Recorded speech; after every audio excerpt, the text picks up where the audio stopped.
guys! For today's video, magluluto ako ngayon ng masarap na breakfast. So, ito yung mga ingredients ko guys. Meron pala ako ditong 4 na pirasong bread, 2 pirasong ham, at meron din ako nakahanda dito na lettuce, at 4 na itlog. Batilin lang natin ito mamaya. So, ito guys, i-prepare ko muna itong itlog, babatilin ko, at lulutuin ko itong ham. So, ang una pala natin gagawin guys, ay lulutuin ko muna yung ham. So, maglagay lang tayo dito ng konting oil. So, lulutuin natin ng ham, guys. Slight brown lang para malutong siya mamaya pag inilagay natin sa bread. So, baliktarin lang natin, guys, pag naluto na yung kabila. Ganito din natin gawin yung isa.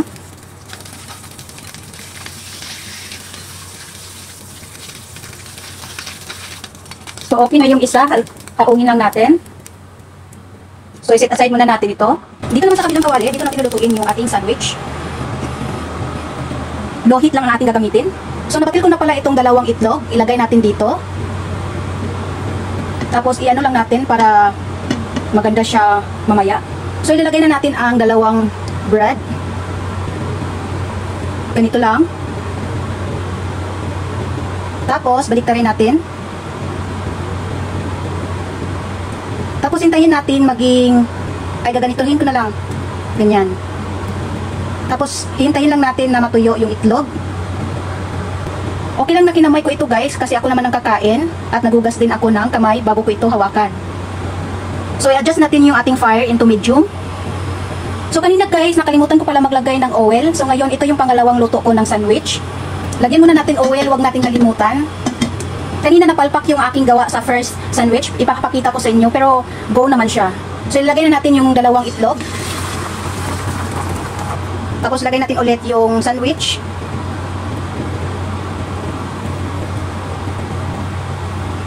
Yan.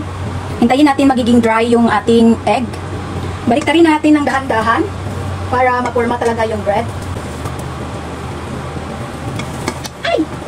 So, yan. Napa-ay talaga ako. Tapos, ilagay natin yung lettuce. Tapos, mayroon ako ditong garlic sauce na timplado na. Lagyan natin. Spread lang natin ng konti. Tapos ilagay natin yung ham. Tapos i-fold lang natin yung kabilang side. Kung kaya nyo i-fold nyo, pero kung hindi, okay lang. Tapos i-flip up natin. So, ito na ang ating sandwich.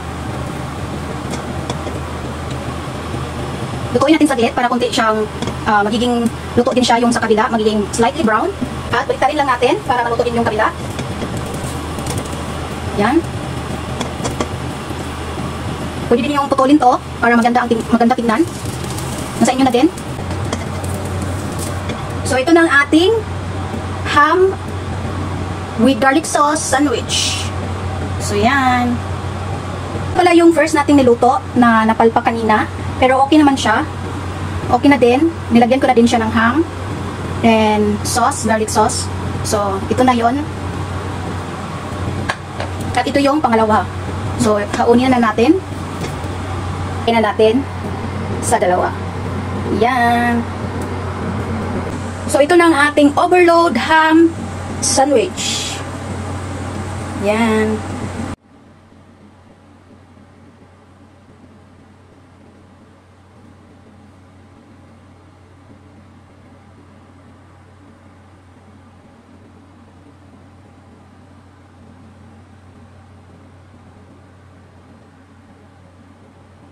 So, ito na guys, ang aking nilutong sandwich. Titikman na natin.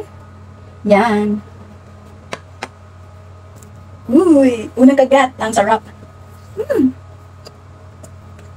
Grabe.